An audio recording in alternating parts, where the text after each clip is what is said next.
Hey everybody, it's Tia, and my video is going to be on Love and Hip Hop Atlanta, episode 3. Alright everybody, let's get started. Here we go. First thing starts off with Stevie J and Joseline, and they basically start them where they left off last week. He asked her, is she pregnant, and who is she pregnant from, and again she says he's the only person that she's been fucking for the last 6 months. So they go back and forth, and he basically is telling her that, you know, he don't really believe that it's his baby, and that he believes she was messing with somebody else, and things of that nature. So she kind of makes a smart remark, and she said, you know how Mimi was talking about she's going to get 20%? She said, well, I'm going to get 50% for life, just for what you said. And he stands up and says, 50% of what? Of this, and grabs his dick, y'all. Typical Stevie J. So they just keep going back and forth, and she basically says that, you know, that he said it's been 4 months that they were fucking. She says, no, it's been 6. And just go back and forth with it, and then they basically leave the studio. You know, that's basically how the scene ends. So you get to the next scene, which is K. Michelle and B. Cox. B. Cox is the producer, so she goes to the studio where he's at, and she's talking to him, and she's telling him that she wants to get a second chance. And she basically tells him about her past, how bad she was treated, and how unfair it was, and that she got to a point where she was yelling at them, you know, what happened, and how everybody starts locking the doors, and they don't want to talk to her, they don't want to be around her. And, you know, B. Cox is basically just telling her that, you know, you need to move forward, and, you know, everybody deserves a second chance, and basically don't let it stop you, and just to keep grinding and doing what you're doing. So that is the scene with them.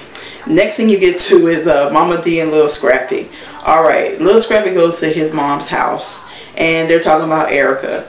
He's telling her again that he's trying to be affectionate, and Erica's not into that lovey-dovey stuff, and that she can't do it.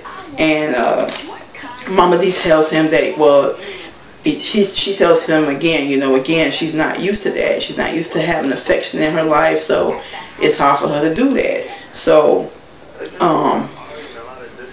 Lil Scrappy basically tells his mom that he decided he's going to move out so that he can just have some space, but that he's still going to be with Erica. You know, he's not giving up on the relationship. And I think Mama D says on a side note that she don't care who it is, as long as that she makes him happy, then she's happy now. That's what Mama D is saying. So he's saying, you know, I'm going to need help to move. You're going to help me pack? And she said, oh yeah, son, I'm going to help you pack. I personally believe if Lil Scrappy asked his mom to take a shit for him, she would say, oh sure, Scrappy, I'll do that for you. Just play it, y'all. But I think she would do almost anything for her son. Well, everything for her son, probably except for killing. No, she probably kill people too. But that's just what I'm saying. So they laugh and joke and everything, and that ends the scene with them. So you get to the next scene, which is Rasheeda and Kirk, her husband. They're at a restaurant, and Rasheeda is talking to Kirk about basically what happened at the studio and how she feels about what she's trying to do. She's telling him, you know, I gotta juggle a lot of hats. I'm a mother, I'm a wife, I'm an artist, and that's hard to do all three, and you're doing it on your own. And she feels like he's not really she feels like he is not giving her the support that she needs, because he's cutting back on the stylist and this person and that person. And he's basically saying, you know, he can't deal with everything that she's putting on him. And he also talks about her trying to get a major record deal, and she goes to tell him, you know, I don't really want to do that. I like being independent. You know what it was like when I went to a major record deal, and how I had to struggle, as opposed to me going to an independent deal and how everything is all lovely and great. So she don't want to do that, and they basically just go back and forth with that, and basically that's how the scene ends with them. So you get to the next scene, which is Erica and Lil Scrappy. Alright, y'all. Erica's having second thoughts about little Scrappy moving. So Erica does it up real good. Erica puts on her nice little negligee. She got candles all over the house. She got rose petals all over the floor. Erica's trying to do her romantic thing, y'all. She's got, I think, music playing in the background. I don't think she had no food. So Scrappy comes in. He's like, what's going on? She's like, oh, I just wanted to pamper you and make you feel good. So he sits down and she starts rubbing the man's feet. And then all of a sudden he tells her, oh, yeah, by the way, I'm moving. And she was like, well, damn, I didn't know he was going to move that fast, you know, on a side note. So she said, you already moving? And he's like, yeah. She's like, you found the place? He's like, yeah. She's like, when did this happen? He's like, today. So she's like, oh, okay. You know, well, I still want to pamper you and you know, show you how much I care about you and everything like that. And again, she tells him again, she wants to make sure they're on the same page. I think that's her motto, y'all. They got to be on the same page and we still going to be okay. And Scrappy said, yeah. He said, I just need my space. I need time to be by myself. But I still want to be with you. I still want to have a relationship with you. That's not going to change anything, really. So they pretty much end the scene with them kissing. End of the scene. So you get to the next scene, which is K. Michelle, Erica, Mimi, Rasheeda, Carly, and Aaron. I think I got everybody. Oh, yeah, and Stevie J. So K. Michelle's having a listening party for her song. So she invites everybody there. And, you know, she gets up and sings her song. And, you know, it sounds really nice. Sings it for a couple of minutes. And so all the girls are all together in this, like, long bench where it can fit the 6 of them, you know. So Carly and Mimi are right next to each other. So, you know, all of a sudden Carly goes, hey, psst, see that girl over there in the white shirt? Yeah, that's the girl that Stevie J is fucking or has fucked. And Carly looks over and Carly's like, side note, damn, can I go anywhere without being a reminder of Stevie J fucking people? Side note, Mimi, that nigga, ooh, he's fucking everybody. If he ain't fucking everybody, he's fucking close to everybody. He is doing it in front of your face. He does not give a shit. You need to leave his ass. And if people like Carly has to point that out to you, you need to get the point. But anyway, y'all, she ain't getting the point. So she's mad. And they show the girl, you know, dressed in white. But nobody says nothing to the girl. We don't see them talking. We don't see Stevie J around her. You just see her sitting there at another table mingling with other people. So Mimi is obviously upset about that. So then after that's over, Stevie J walks up to Mimi like, you know, what's going on? What's up? You know, oh, let me get a kiss. Let me get a kiss. And they go back and forth about him getting this kiss thing. She's like, no, I'm not going to give you a kiss. She's like, you're not going to give me a kiss? You're not going to give me a kiss? Give me a kiss. Give me a kiss. And she constantly tells him no. So, again, they keep going back and forth over this damn kiss. So, in the end, he says, so you're not going to give me a kiss? And she says no. And he winds up walking away with no kiss. So, a little later on, Erica apparently is mocking him, you know, joking around, like, pretending she's him and, you know, just being funny. So he realized that she's mocking him. So he walks up to her and is like, you know, why are you trying to act funny with me? Why are you trying to do this? And then he says, he calls him a disrespectful slut monkeys. Who the hell says that? Now apparently he's drunk. But he says this to her. And so then he says, you know, do you know who you messing with? Do you know who you messing with? She's like, nah, who am I messing with? Who are you? Who are you? You don't know who you messing with. You don't know who you messing with. She's like, well, apparently I ain't messing with nobody. You know, they go back and forth with this silliness. So he said, you just that bitch. You just that bitch. She's like, well, you just that nigger. You just that nigger. And he walks away. And basically they just talk amongst themselves. And that's how the scene ends, y'all. So you get to the next scene, which is Stevie J and Mimi. They meet outside somewhere in the open area. He drives her car. He drives his car. She drives hers. So he gets out and says, you know, I want to apologize for last night. I was drunk. I'm really sorry. And she's like, okay, so what's this I keep hearing about you fucking these different women? And he's like, what do you mean? Well, I heard that you fucked so-and-so that was pointed out to me at the listening party. He's like, so did you fuck her? Did you fuck her? He's like, no, I didn't fuck her. I didn't take her down. You can't be believing all these rumors you hearing. And Mimi gets upset and keeps saying, she keeps saying that he's got to stop the bullshit.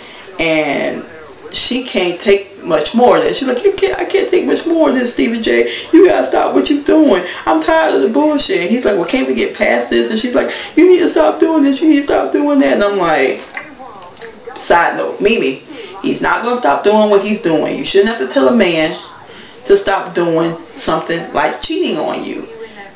Obviously, he's doing all this stuff because he's getting back to people that ain't even supposed to know his business. You want to stay with him, that's your decision. But you can't tell that man to stop doing that shit. Obviously, he don't give a damn anyway, because he cheating in front of this woman like he just really don't give a damn. He's such a slimy bastard. But anyway, she just said she can't take much more. And that pretty much ends the scene where you see them leaving.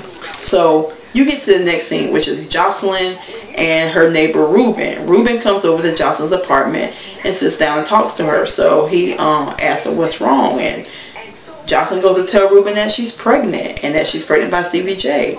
So Ruben asks, do you love him? And of course she says yes, y'all. So Joseline also says if it wasn't for Stevie J, that she would still be in a strip club, so she owes him a lot. And she says on a side note that it's been said that if you're sleeping with something like your producer or whoever like that, you close your mouth and you don't tell people. That's a secret between you and him that never gets out. So she's implying that that's the reason why, as much as they have been going at it and sleeping together, she does not let everybody know their business and that they've actually been sleeping together. So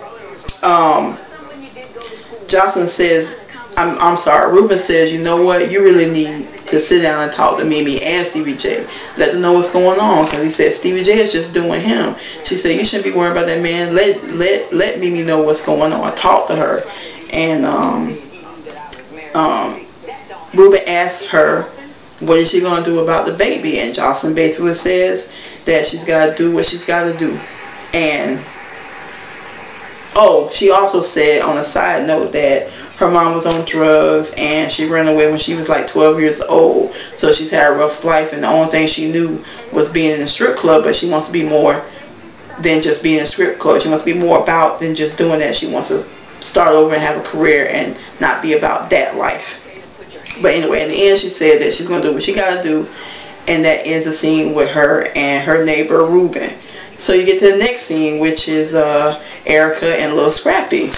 Erica and Little Scrappy are at the house, and he's obviously moving. You see boxes and everything, and he's packing up his stuff. So Erica goes to tell him about what happened the night before with Stevie J. She's like, I really didn't want to tell you this, but I think you need to know what happened. And he's like, okay, what happened?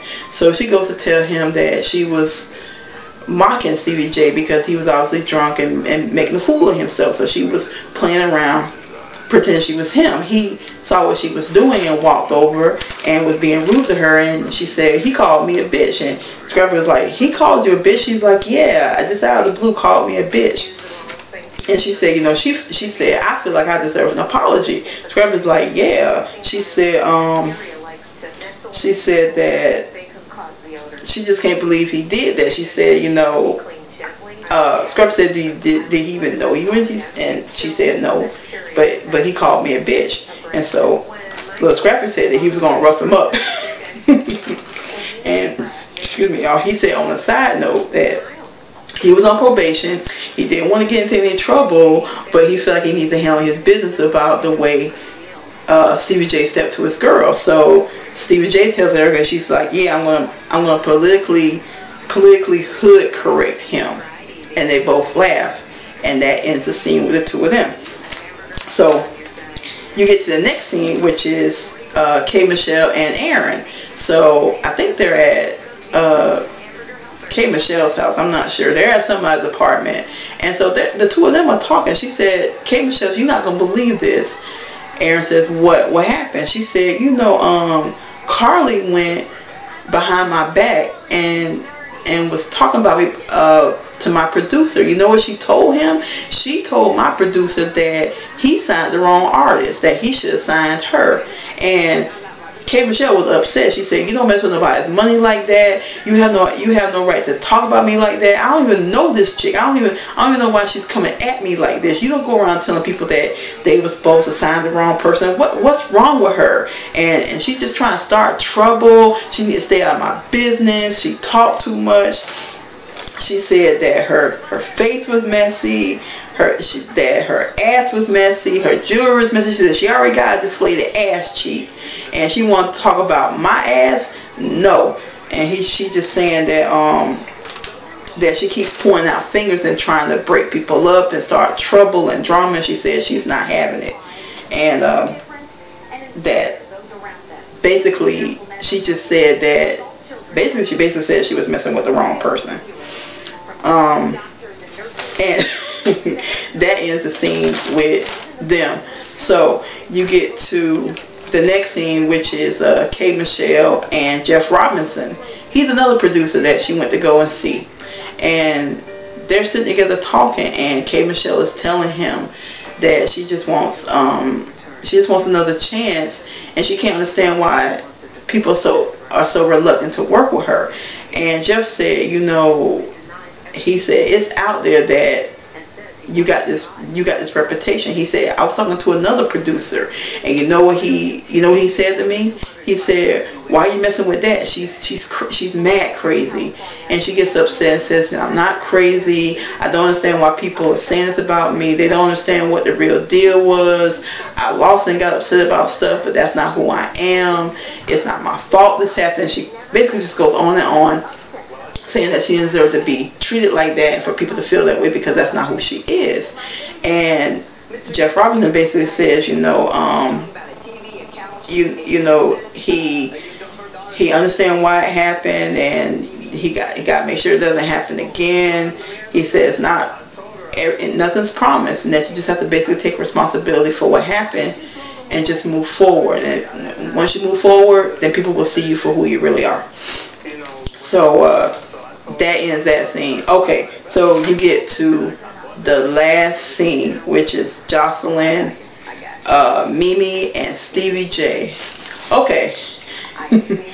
Joseline calls Mimi to meet her at this restaurant, so they meet up, and supposedly there's nobody at the restaurant. It's completely quiet, at least from what you see when they pan the scene. So they sit down, and they just start to get to arguing, and Joseline's basically telling her, you know, you don't know who Stevie J is. You think you know who he is, but you just don't know. I'm pregnant. I know whose baby is in my stomach, and you just don't know. She said, I'm pregnant by your man. And side note, Mimi says that, you know, Joseline wants me to get up and get upset and try to hurt her. She said, I'm not going to do that. I'm going to remain calm. Really, Mimi? That's like not the time to remain calm. You don't maybe go off and hurt people, but you don't remain calm when another woman's telling you that she's having your man's baby. But Mimi's stupid anyway, so she should have saw this shit coming. So she's like, I don't think you know who that baby is. She said, you ain't nothing but a stripper anyway. You don't know who you are. You don't know who you fucking. You don't know who baby that is. She said, oh yes I do. This is Stevie J's baby. She said, trust me and believe that. This is his baby. They basically just go back and forth over the same thing. All of a sudden, Stevie J is texting Joseline. She said, see? She said, your man's texting me right now. She said, okay, tell him to come on down here. So she texts Stevie J to come down. Stevie J comes down, and he's like, what's going on? What's up with y'all? She's like, you know, Joseline's sitting up here telling me that she's pregnant and that she's pregnant from you. So all of a sudden, Stevie J takes out this pregnancy test that Joseline gave him. Why in the hell would he do some shit like that? That's so stupid. But anyway, he takes it out. She's like, what's that? That's a pregnancy test showing that she's pregnant? He's like, is it? I don't know. He said, she's saying that she's pregnant. Is she? I don't know if she's pregnant. This stupid shit. Stevie J, side note, don't do that shit. It sounds stupid when you try to act like you don't know what's going on. It makes you look like you are so fucking stupid. But anyway, he's like, I don't know if she pregnant. I don't know. So Joseline said, Stevie J, cut the bullshit. She already knows that me and you were fucking. I already told her we've been fucking. And I already told her that this is your baby. He's like, oh, that's my baby. She's like, yeah, you know it's your baby. It's your baby. He's like, okay. So Mimi says, so y'all have been fucking? And he finally admits that they have been fucking. Hooray. And she said, oh, really? And is that your baby? He's like, yeah, it probably is my baby. And yeah. So they go back and forth about silly stuff. And Mimi finally gets up and says, you know, I'm done. Y'all two handle this yourself. And she gets up and walks away and walks out of the restaurant and leaves. So all you see next is just Stevie J and Joseline. She gets up and he's like, you know, I got papers on you. Well, first he said, I can't believe you told her all that stuff. And she's like, I don't care. She needed to know what was going on. He said, I got papers on you. You gonna be working back at the strip club. And she said, I ain't gonna be working back at the strip club. You ain't gonna be doing that to me. I'm better than that. She basically was just saying that she's better than that and she ain't gonna go back no matter what he say, no matter what he do. And she starts to cry and he tries to pull her and she says, no, I'm not going back no matter what you do. You ain't gonna be controlling me no more. I'm tired of you. I'm tired of dealing with you. I don't want to talk to you. I'm done. And Stevie J is like, oh, you tired of me? You tired of me? You tired of talking to me? You tired? Okay, like that. He said, you know what? It ain't gonna never be over with. You ain't gonna never get done talking to me. He's like, it's never gonna happen. And he says that he will never be done talking to her. And then he said, but it's okay, Ma, it's okay. And kind of rubs her chin a little bit. And then he said, you know, you look nice, by the way. And then walks away. End the scene, y'all. What a mess. Alright, everybody, that is my recap for this show. Next week is going to be pretty interesting, as usual. Stevie J and Little Scrappy are going to get into it. That's one of the highlights that they shown, among other things. So it's going to be pretty interesting. So that's it, everybody. Don't forget to comment, rate, and if you're not a subscriber, then please subscribe to my channel. I'd like to thank y'all for watching, and until next time, y'all take care, and I hope to see you in the next video. Alright, take care, everybody. Bye bye.